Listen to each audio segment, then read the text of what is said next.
Well, good morning, everybody. Conscious that bells are ringing and probably will be ringing in the Senate soon, we'll get underway. I want to make some brief remarks about the Labor-Greens alliance, which is back in business and working against communities, interests in industry for the future, against jobs, and most importantly, working against lower power prices for Australians. Because what is very clear from the reaction so far to the dirty deal done by the Labor Party with the Greens, a deal that wasn't necessary to conclude today or this year, what is absolutely clear is that this is going to put energy prices up and provide further pressure on electricity bills for struggling households and families, for the simple reason that the Greens have got what they want. And the Greens party has always been at war with gas. They've always been at war with the resources projects that make our country strong. And that means communities and jobs are under threat. And we'll hear more from Senator Duniam about what that means for the Tasmanian forestry industry as well.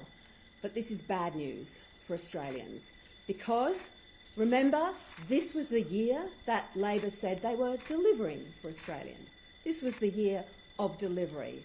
Well, what have they delivered so far? Higher inflation, higher cost of living, higher power prices. And it looks, unfortunately, as if it may well be high interest rates next year as well. But on the last sitting day of the 2025 year, this was the year, remember? In fact, I think it was right about now that Chris Bowen and Anthony Albanese said your power price, your power bill would have come down by $275, not just this year, but every year.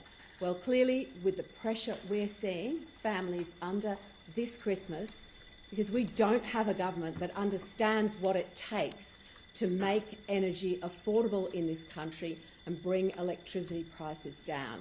To do that, you need more gas in the system. You need more supply. The government talked a big game about supply, a big game about unlocking critical projects for the future of this country. Well, today they have shut all of that down. Shame on them. Angie. Thank you, Susan. What the Coalition has said on the EPBC reforms from the very beginning is that we have wanted to see a balanced bill. We have wanted to see protections for the environment, of course, and the Coalition has a strong history and a strong record of protecting the environment, but we also wanted to see a balance in the bill for jobs, for industry, for investment in our country, and that is not what we have seen. What we have seen today is the Albanese government do a dirty deal with the Greens that will send jobs for Australians backwards. It's a bad bill for those Australians who work in the sectors that will be impacted by this. And I reject any assertion that the Coalition was not at the table right up until the very last point. Last night, 9:30 at night, we were still talking to the government around our amendments and adjustments that we feel were needed for this bill. Let's make no mistake, and Australian energy producers have said that this will deliver more red tape. This will deliver more red tape for gas. This will deliver more red tape for housing. This is a problem for Australians when it comes to jobs, when it comes to productivity, when it comes to investment in our country. This will slow us up, and it's a very bad bill for our economy. Thank you. Thanks, Angie. Well, look, can I say, if the Greens are going to vote for something in the Senate today, you can mark my words, it is going to be bad for investment, and it's going to be bad for the economy, it's going to be bad for power prices, and it's going to kill off certain industries in this country. If anyone thinks the Greens were supporting a bill that's going to make it easier to get things through environmental approvals processes, you're kidding yourselves. This bill will see off the native forestry industry within 3 years. It will kill it off, and this is something Labor have signed up to. There's a $300 million bailout package for forestry workers in that bill. That's something Labor have signed up to. So Julie Collins and the other Tasmanian Labor MPs can tell us how they've stood up for workers as part of what they've signed up to with the Greens today.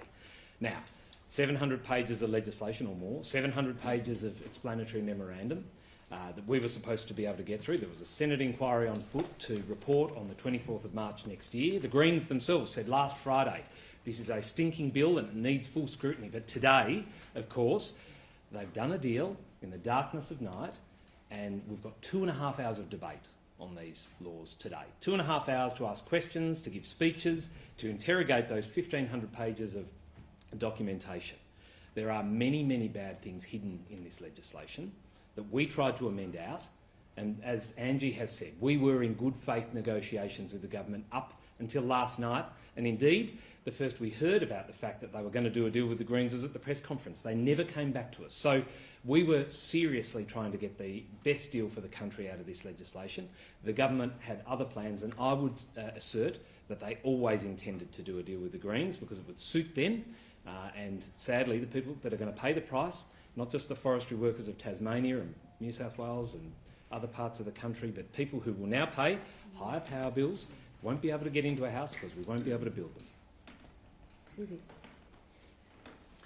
Well, this is a dark day indeed for primary production in Australia, but most importantly for the mining industry, the sector that pays the bills for this country, that ensures that we have the first world lifestyle that we have, that pays for Medicare and the PBS and the NDIS, things like that. What this has done is further undermined investment in this nation. We will see Australian jobs, Australian taxes and Australian prosperity offshored to other countries. We have acted in good faith. The Coalition has been negotiating with the government to try and improve this bad legislation. So not only does it undermine Australians' gas supply at a time of a gas crisis in this country, not only does it undermine bringing forward new gas projects and new gas supply, it will drive up energy prices. It will drive up the price of gas in your home. And extraordinarily, just after the government was trumpeting its agreement with the US government on critical minerals, there is parts of this legislation that will undermine even Australia's ability to deliver on that. This is incredibly poor legislation, whether it be in mining or gas, but even in the agricultural industry, where we have seen inclusions of terms like continuous use, has sent a complete shockwave and chill for farmers and graziers right across this nation, the very people who provide our food and keep us fed. So a dark day indeed, legislation guillotined without appropriate scrutiny before the Senate committee has reported. I think this is bad government, it's bad policy, and it is a very dirty deal for both Australia and Australians. And this is what happens when you have a part-time energy minister managing a part-time energy grid.